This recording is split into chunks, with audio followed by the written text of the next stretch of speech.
वैसे तो आप मुझे पूरा दिन टोकती रहती हैं फ़ोन यूज़ करने पे। आज क्या हो गया? बेटा वो मैमुना भाभी ने एक लड़के की तस्वीर भेजी थी, वो ज़रा देख लो।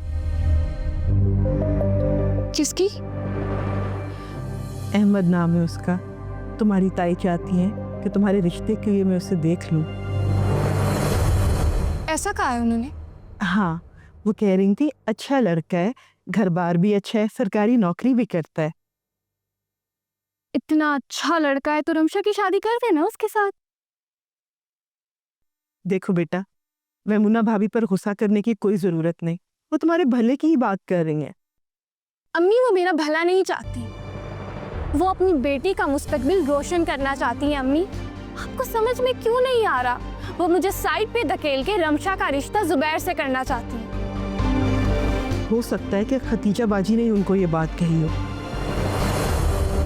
ऐसा नहीं हो सकता।